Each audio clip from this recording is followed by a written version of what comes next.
Hi, I'm Brett from Customised Courses.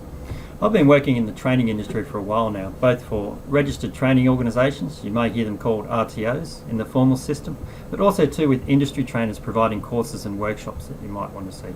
What's the link between the two? Well, trainers actually need to go out and get professional development from the industry trainers to keep their industry currency up. That's what I specialise in consulting to training organisations for. There is some problems with training in Australia. Some people honestly do think that they're doing the right thing. So when they go out there and they're trying to sell you a course, that may be all that they know. Getting training is more than just about going and doing training and getting information. It's about creating knowledge and how you're going to use that knowledge. It's no good knowing what to do if you don't know how, but it's the know-how that people pay for. They want to know how to use things. Generally, they're looking at formal education system. You only get about 10% of your knowledge when you're doing that training. Now, this principle that I'm going through is one called the 70-20-10 principle. And it's based on the fact that you actually learn 70% of your knowledge by getting out there and actually experiencing it and having a go for yourself. The just do it mentality, which a lot of entrepreneurs and that already have. That's how they learn a lot quicker than other people do. You've got the 20% which comes from your coaching and mentoring. But this isn't cumulative, so you don't get 10% and then you're up to 30% and then you get 100% of your knowledge. The way it actually works is you've got 10% of your knowledge from the formal training, you get 20% from your coaching and mentoring, and I'll explain the difference between that in a little bit, and then you get up to 70% of your knowledge once you experience and you can do it by yourself. How do you get the other 30% to get up to the 100% of your knowledge? Well, that's when you look at mentoring. Now, what do mentors do is they go out and they find other people that are having issues, but not the same issues as them. So you can always fix your problems, and everyone's a good manager until there's a problem. But when there's a problem and you don't know how to fix it, that's where you actually go out and you look for other people and you do networking and you find out that extra 10% of what you can do.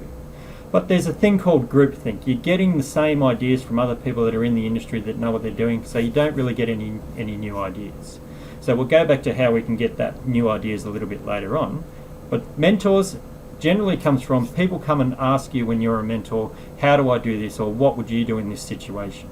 It's a little bit different to when you're coaching someone. A coach will ask you the questions to say and sort of lead you to it, but it's more directive.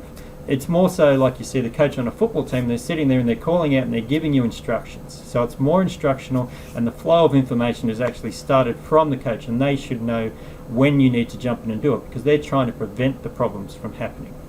It's more about you've got people that are already competent, they can do the job, they just can't do it well. So it's about building their proficiency up to the level or a standard which is known as an industry benchmark.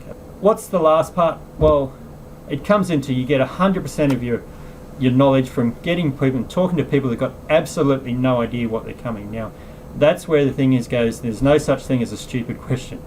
And there isn't, because to these mentors that have been working in the industry for ages, you're going to come in and look at it with fresh eyes, and you're going to point out problems that they probably haven't even considered. This is where a lot of high-level industry professionals actually get the fact that they need to talk to people that have got absolutely no idea. And that's why a lot of them do networking and things like that, to try and meet these sort of people. The problem is, people that are coaching and mentoring tend to make a lot more money. So it's not just about money, it's about the time. Usually they come down and they're teaching people this because they love it. But what tends to happen in this country is because we need trainers that go there, we tend to rely on getting experts in that actually know how to do their job well, but they haven't been through the process where they've had their ideas tested by others in the industry. And what they tend to do is they tend to go and work for training organisations and get a job as a trainer, but they're only training you with 70% of the knowledge. So it then becomes important that how do they know that they were actually doing the right thing when they were working in the industry? When you go and work for a training organisation, you're relying on the fact that it tells you what you need to train, but it doesn't say how you need to do it, and the know-how is where it becomes really important. And that's why in a lot of cases people will often say, oh, they've employed someone that's done a training course, but they don't know how to do the job well. They know how to do the job, it's not up to the standard. That if you're looking at getting back into the workplace or you're looking at getting a new job, that's going to be an issue for you. Do you have the confidence to do it? Are you thinking of getting back into the work? Generally, the industry trainers are saying that every 6 months there's something new comes out that people need to learn these days. It's no longer 2-3 years like it used to be. So there is a lot of competition out there, especially for part-time jobs. Do you have the current skills and experience? And what if you've got no formal recognition? Do you have the tech savvy?